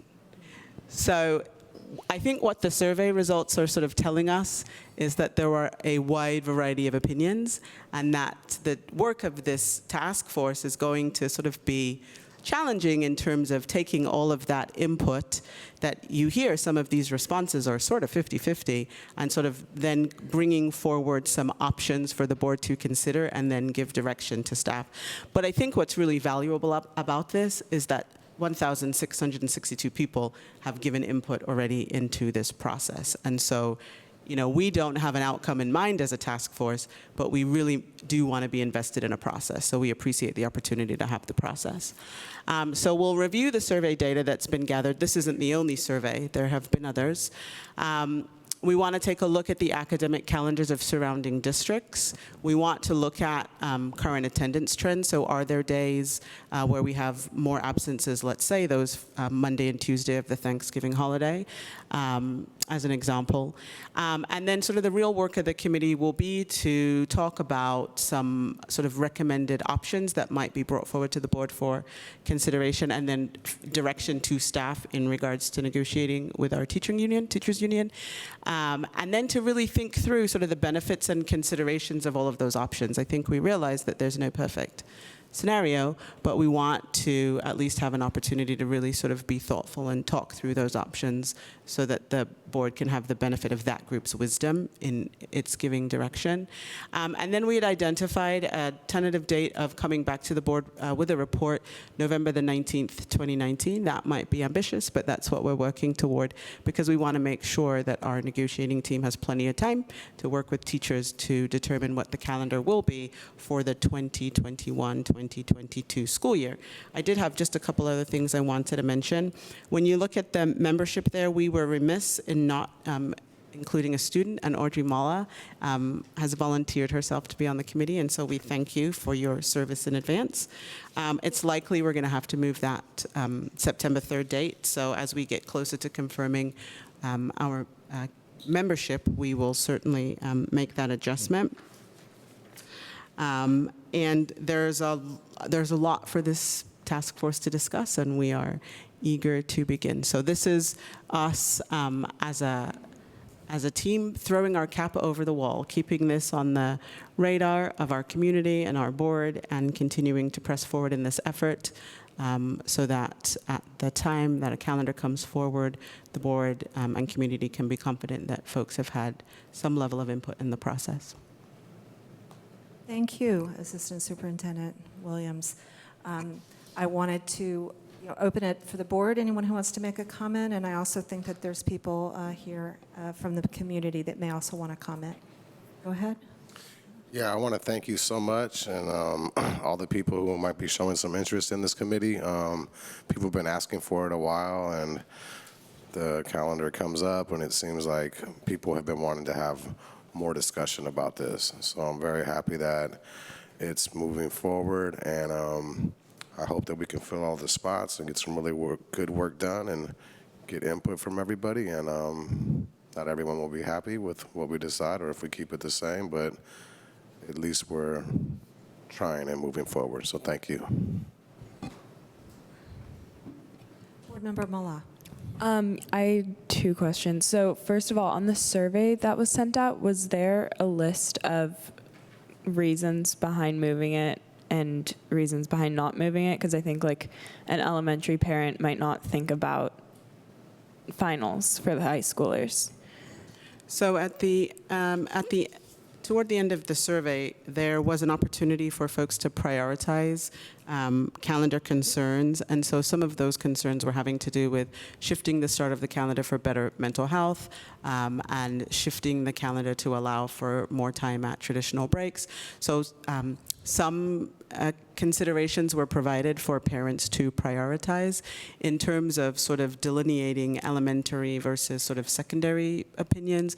I don't know that the survey broke that out in that way, but there was some opportunity to surface sort of some specific concerns and prioritize those. Okay, thank you. And then the other thing was, is there a specific deadline if we wanted to implement this in the, I think it would be the 21 to 22 school year?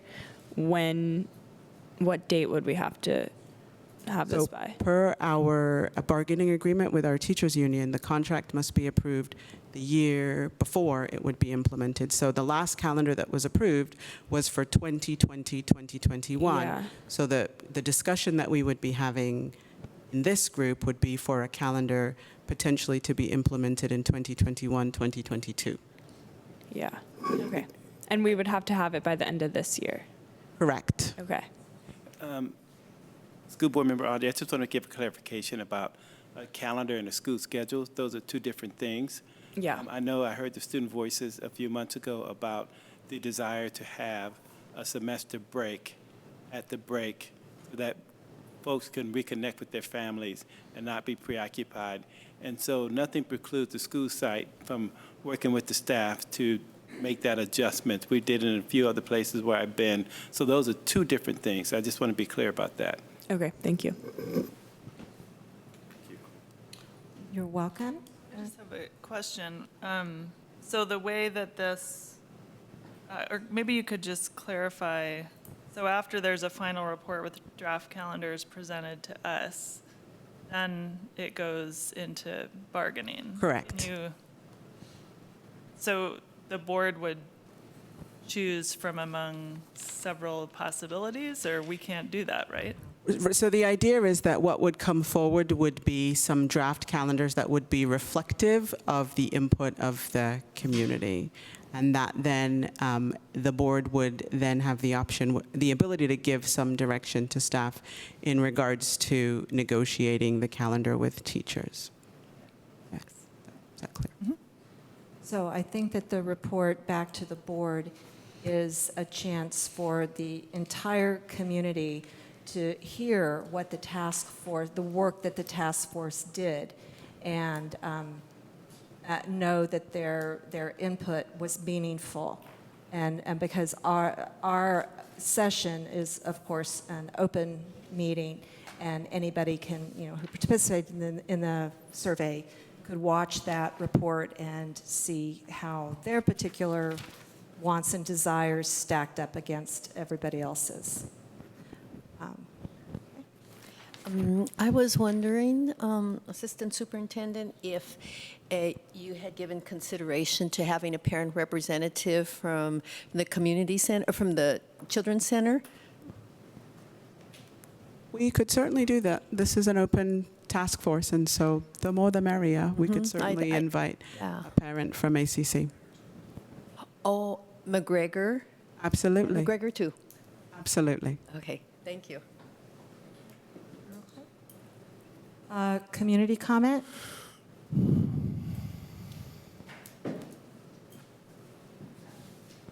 So thank you for moving so quickly on that. I was so impressed to see the survey. I know several people worked on it, and I know, Kim, you really helped drive that process. So thank you very much. And I'm very excited to be on the task force with Audrey and hopefully other parents.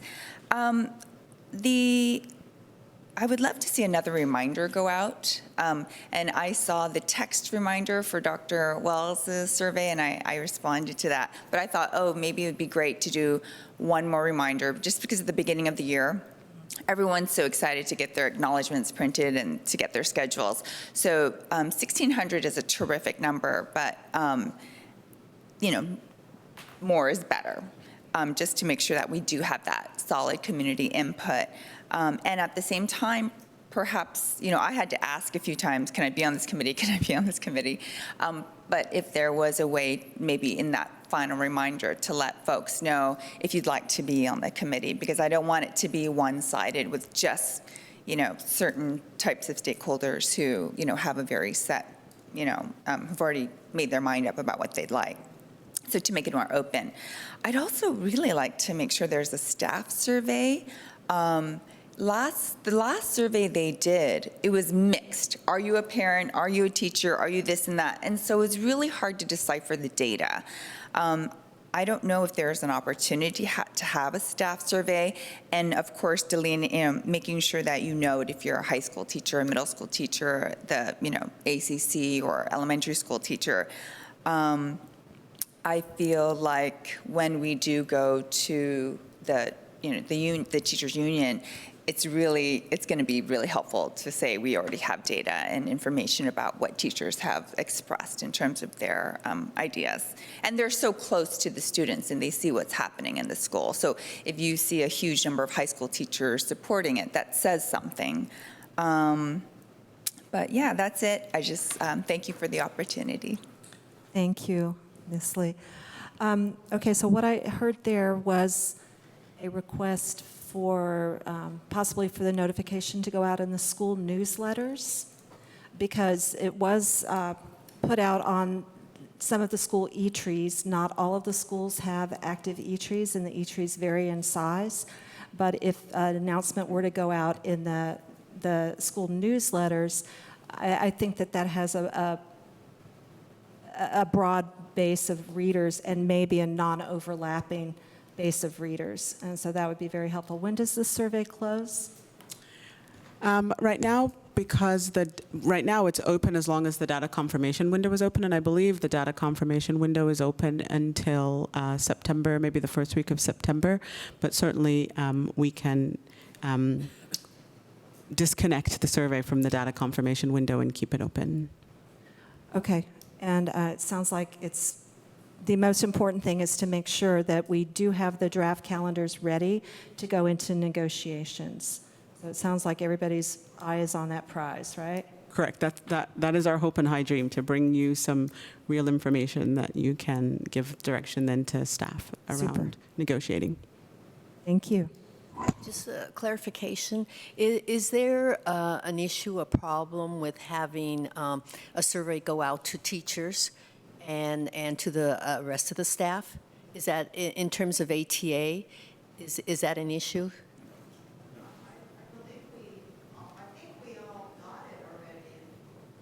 Do you want to approach the podium just so it can get onto the audio record? I believe that there was a teacher survey that was done last spring. Correct.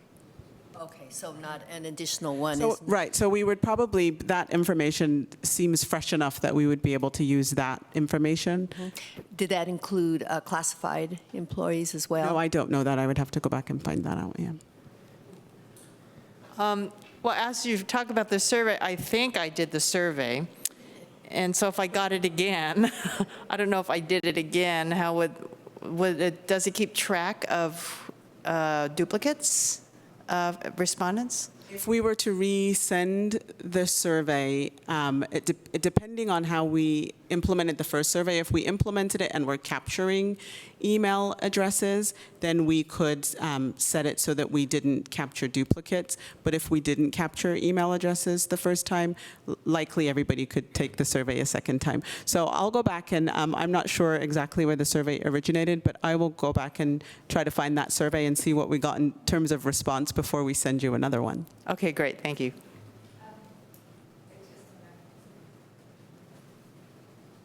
I actually went over that data from the old survey, and the focus was, I think, different. You know, when we came up with this survey, the focus was on kind of mental health for students and breaks for teachers, just relief of burnout, and also for the parents, younger parents, it was for childcare, to be consistent with what's happening in our environment and all the neighboring school districts in California at large. We're really one of the few in our area, but all the larger California school districts had moved. So I think the focus of the survey was very different when we looked at it this time versus I took that survey a couple years ago, and it was, very different. And when I went through the data, as I said, you could answer, I'm a teacher and a parent and a this and a that, and it got really muddled. So the one that we just did on Aries was very clear.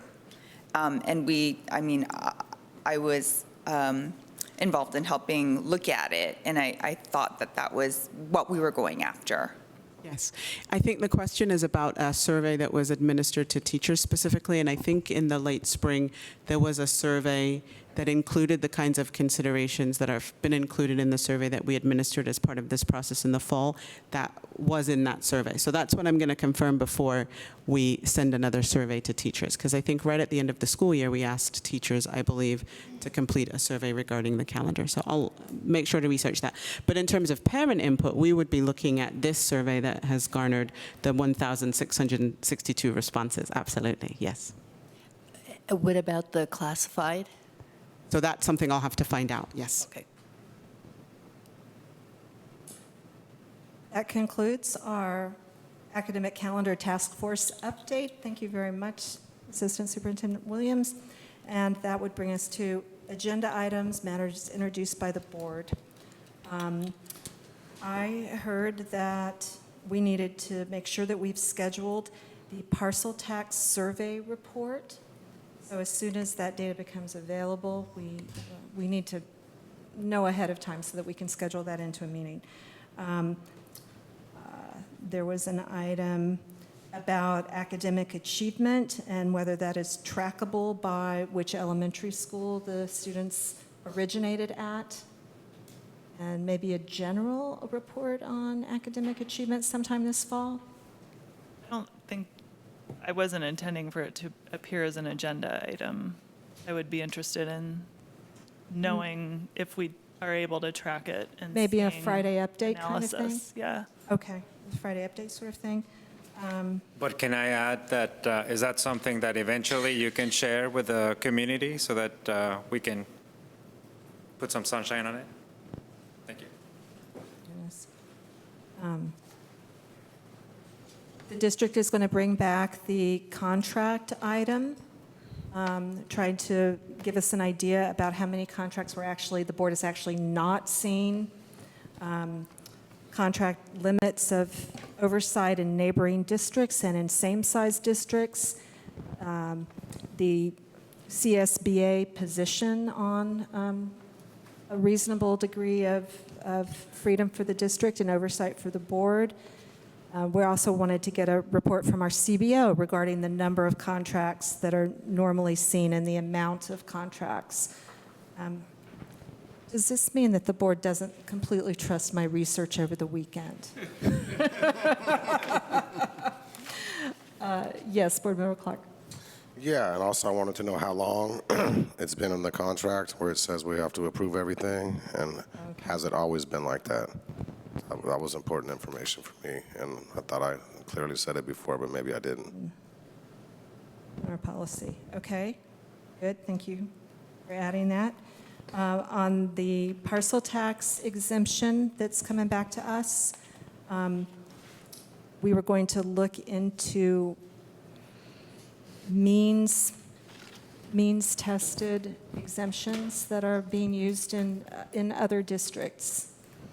Yeah, so we need to, I think, some legal advice about what our options are, and then examples from other districts, and whether or not we would be able to do something similar. Options. Okay. Does anyone have any other agenda items that? I would like, since we won't be back for another meeting until after next week, and that would be the start of the district-wide breakfast program, I'd like to agendize an update on that. That was decided when we passed that item in the spring. That's agendized for our December meeting. Can we move it up? They won't have any data. You want just You can make it an a update. You can make it a Friday update for the following week. That's fine. Just to keep track, just sort of a progress report on how's it going. Right. It doesn't have to be. It's not going to be as detailed as in December because they're going to take the numbers and things like that. I just would like to how are things going, and I gotcha. Okay. also if anybody's watching, then they'll know that breakfast is going to be starting next week on Monday. Board Member Malott? Yeah, I just wanted to let the board know, I walked into my math class today and there were 38 kids, and my teacher told us that we were the small class, and the other class in the same level had 41 kids. So that's a total of 79 kids in one level of math, and if you split that into 3 classes instead of 2, that would be 26 kids, which seems like a normal class size. And instead we have a 38 and 41 kid class, so I think we wanted, when we were going through the first interim budget cuts, we wanted to keep the cuts away from the students, but this isn't even a budget cut, and they're 40 kid classes. So, I mean, my teacher was fine with it, but there was no support for her. She was the only teacher in the class. Did you have adequate seating? There was a table in the back for some students, and everyone else had traditional desks. So technically everyone had a seat, yeah. But not everyone was at a desk. Well, thank you for that. I had a chance to peek in some of the classes today, and they were relatively small, but I didn't go into any of the math classes, and that number is a problem. So I will be looking into that first thing tomorrow morning because you brought it to our attention. Thank you so very much. Yeah, sure. Some of my classes were like 20, 25 kids, but that was one that was an issue. I'd also like to add that's not an isolated event or a classroom size. That is also a classroom size that I experienced many times today. On the upside, I had one class that was about 16 kids. It's my U.S. Government and Economics class, so there are some small classes, which is really exciting. But I would definitely agree with Audrey. I walked into my Spanish class. I think there's 38 kids in that one. Very hard to learn a language in a classroom with 38 kids and one teacher. And she was definitely talking about the difficulties of having that large of a classroom size. And I know that's something we all can acknowledge. I'm not talking at you from the other end of the, argument or something like that. But the experience that Audrey has is one that a lot of students at AHS are having, which is definitely a difficulty and a challenge that we're probably going to be working on for years and years. Well, just one piece of clarification. Our teacher ratio, in terms of the number of teachers we have, if the classes were balanced, they all should be small. So it's a scheduling issue that we need to look at tomorrow morning. But we do have a very liberal number of teachers where our classes should be small throughout. So I have to inquire about why they're not. And it may just be the way we schedule it, and we may have to schedule it different. Because I want to be clear, 38 and 37 and 41 kids in a classroom is not okay. And so that's why I'm clearing my calendar and looking into that tomorrow morning. Thank you. And on that note, this meeting is adjourned.